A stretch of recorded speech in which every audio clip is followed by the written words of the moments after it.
네, 안녕하세요. 저는 경기도 용인에 거주하고 있는 30대 직장인 딴주머니라고 합니다. 여기는 제가 월세 받고 있는 상가에 나와 있는데요. 한 층 전체를 산 거예요. 매수 가격은 4억 6천이었고요. 대출을 4억 2천 받고 이제 임차인 보증금 5천만 원을 받으니까 오히려 이제 투자를 하고도 이제 1천만 원이 남는 이제 상황이 된 거죠. 저희 돈을 하나도 들어가지 않고. 대출을 처음에 매수할 당시에 다 받을 수 있었던 건 아니었고, 잔금을 하고 나서 몇 개월 있다가 이제 대환 대출을 통해서 4억 2천만 원을 받아서 저희 투자금을 모두 이제 회수한 그런 사례입니다.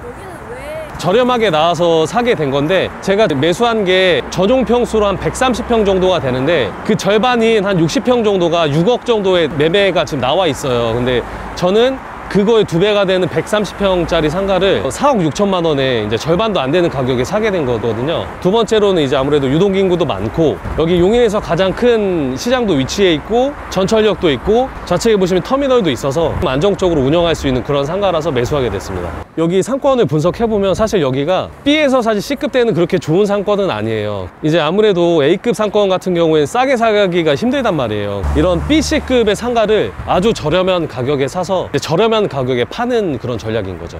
그럼 상가는 관리를 할 게 있나요? 상가의 가장 이제 큰 장점 중 하나가 관리가 진짜 편하다는 거예요. 주택 같은 경우에는 물이 샌다, 뭐 시설 보수할 게 많은데, 상가 같은 경우에는 빈 상태로 제가 임대를 주다 보니까 임차인이 모든 걸 다 해요. 인테리어 공사도 다 하고 저한테 연락 올 일이 없어요. 그 외적인 부분은 여기 이제 상가에 관리사무소가 따로 있어요. 그래서 그 관리사무소에서 관리를 해주기 때문에 관리가 정말 편합니다.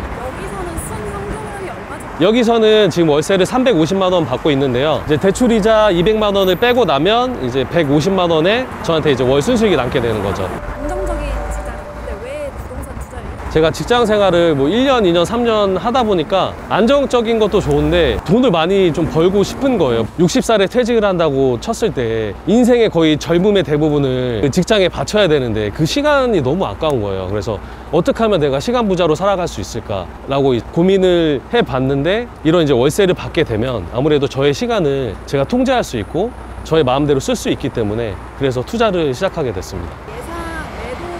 여기 같은 경우는 현재 월세를 350만 원 받고 있기 때문에 이곳의 적정 매도 가격은 한 9억에서 한 10억 정도 될 것 같아요. 그래서 예상 양도 차익은 한 4억 4천 정도가 될 것 같아요. 이제 제가 이거는 법인으로 투자를 했기 때문에 계산을 해보면 한 4, 5천만 원 정도가 될 것 같아요. 법인 비용 공제를 받게 되면 그 4, 5천만 원보다 세금은 적게 낼 수 있을 것 같습니다. 안녕하세요. 저는 경기도 용인에 거주하고 있는 30대 직장인 닉네임 딴주머니라고 합니다. 직장은 우리를 평생 책임져 주지 않기 때문에 월급 주머니 외에 딴주머니를 차야 한다는 의미에서 만들게 되었습니다. 현재 총 자산은 32억 정도 되고 순자산은 15억 정도 되고 있습니다. 지금 상가 2개에서 받고 있는 월세가 총 1,100만 원인데 여기에서 대출이자를 제외하고 나면 월 500만 원의 순수익이 남습니다.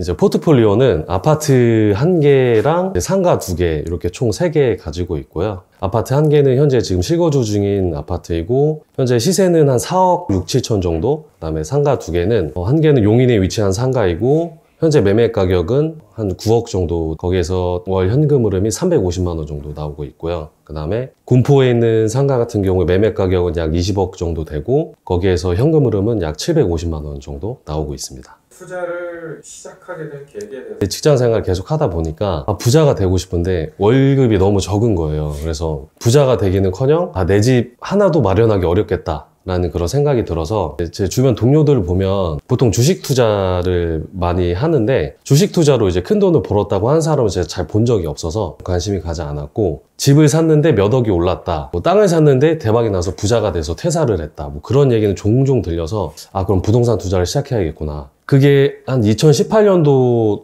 쯤 됐었는데 그때부터 이제 관심을 갖고 부동산 책을 보고 강의를 듣고 그렇게 시작을 하게 되었고요. 근데 이제 문제가 그때 제 통장에 2천만 원밖에 없었어요. 거기에 이제 신용대출을 1,500만 원 받아서 그렇게 아파트 첫 투자를 2018년도 말에 시작하게 되었고요. 그래서 2018년도 말에 경기도 양주에 있는 아파트를 매수하게 됐는데, 갭 투자라고 하죠. 전세를 끼고 아파트를 산 투자였는데 매매 가격은 2억 1,500만 원이었고 전세 1억 8천을 껴서 사서 제 돈 3,500만 원이 들어갔고, 그거를 3년 있다가 매도했는데 3억에 매도를 했습니다. 그래서 거기서 매도 차익은 8,500만 원 정도가 나왔고요. 두 번째 투자는 2019년도 초에 이것도 이제 신용대출 받아서 투자를 했어요. 제가 그때 모은 돈이 없어서 2019년도 초에 경기도 수원에 있는 아파트를 매수를 했고 매매 가격은 2억 1,900만 원이었고 전세 가격은 1억 7천만 원 껴서 제 돈 4,900만 원을 들여서 투자를 하게 되었고요. 이것도 3년 있다가 3억에 매도해서 8,100만 원의 양도 차익을 냈던 사례입니다. 2020년도에 경기도 용인에 있는 지식산업센터 투자를 하게 되었고요. 그때 매매 가격은 4억 7천이었고 대출을 4억 받아서 제 돈 7천만 원을 투자해서 그렇게 매수를 하게 되었고 이 월세를 받게 되니까 좀 삶의 안정감이 좀 생기게 되고 여유가 생기게 돼서 월세 투자가 굉장히 좋은 투자구나라는 것을 깨달았던 그런 사례였습니다. 이것도 3년 정도 있다가 6억 9천만 원에 매도를 했습니다. 그래서 양도 차익은 한 2억 3천만 원 정도 났던 사례입니다. 지식산업센터에서 사실 지금 손해보신 분들이 되게 많잖아요. 근데 저 같은 경우에는 그래도 2억 이상의 수익을 봤었던 그런 사례인데 운이 좋아서 시세가 많이 오르게 돼서 이제 시세 차익을 본 부분도 있어서 지식산업센터는 지금은 고려하고 있지 않습니다. 2021년도에 경북 포항에 있는 아파트를 전세를 끼고 갭 투자를 했던 사례인데 한 개는 3억 9천만 원, 한 개는 3억 8천만 원에 매수를 했고 둘 다 전세를 이제 3억에 놓게 돼서 투자금은 9천만 원 플러스 8천만 원에서 총 1억 7천만 원이 들어갔던 사례입니다. 제가 투자를 하면서 처음으로 손실을 봤던 사례인데 2년 있다가 매도를 했는데 3억에 매도를 했습니다. 그래서 한 채는 마이너스 9천만 원, 한 채는 마이너스 8천만 원 그렇게 해서 총 마이너스 1억 7천만 원의 손실을 봤던 그런 사례였습니다. 투자에 실패했던 이유를 생각해 보니까 제가 저만의 기준 없이 전문가라고 불리우는 사람의 말만 믿고 그렇게 투자를 진행을 해서 손실을 봤던 그런 사례였는데 1억 7천만 원이라는 이제 적지 않은 돈을 손해봤어서 많이 허무하기도 했습니다. 근데 이 실패를 교훈 삼아서 앞으로 이제 공부를 더 열심히 하고 저만의 투자 기준을 가지고 부동산 투자를 해야겠다라는 그런 다짐을 하게 되었고요. 그리고 이때쯤부터 제가 이제 상가 투자에 좀 관심을 갖게 됐던 그런 시기였던 것 같습니다.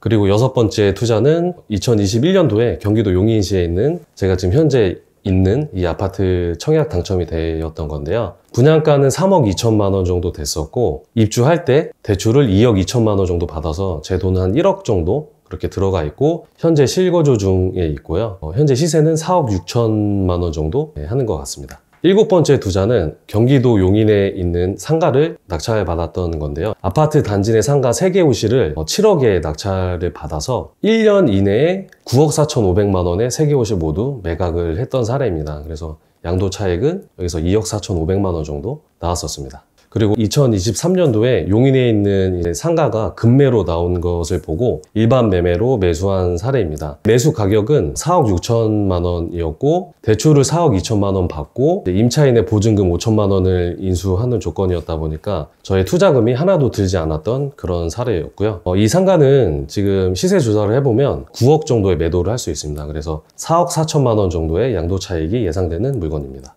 그리고 경기도 군포시에 있는 상가를 공매로 낙찰받았는데요. 낙찰 가격은 11억 7천만 원이었고 대출을 9억을 받고 저의 실투자금은 1억 9천만 원 정도가 들어갔던 사례였고 여기에서 보증금이 1억 2천만 원에 월세 750만 원을 받고 있는데 예상 매도 가격은 약 20억 원으로 양도 차익이 8억 정도 예상되는 그런 물건입니다. 왜 아파트 안 하시고 상가를 굳이 하시는지.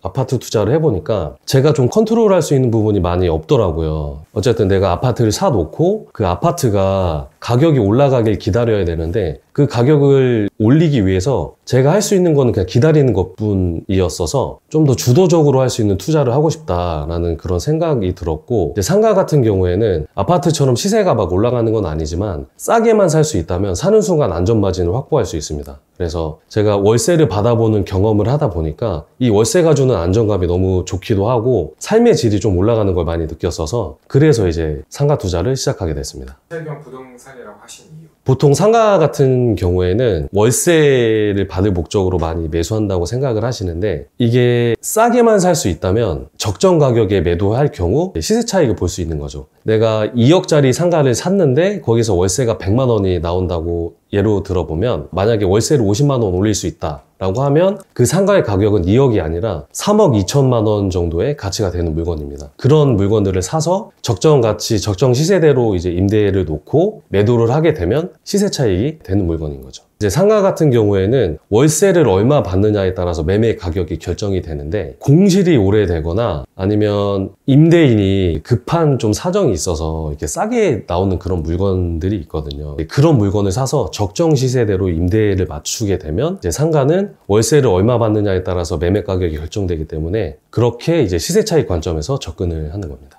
그래서 상가 투자를 하려면 부동산을 통해서든 아니면 제가 그 상가를 직접 방문해서든 적정 월세를 파악하고 적정 시세보다 저평가되어 있는 것을 매수를 하는 거죠.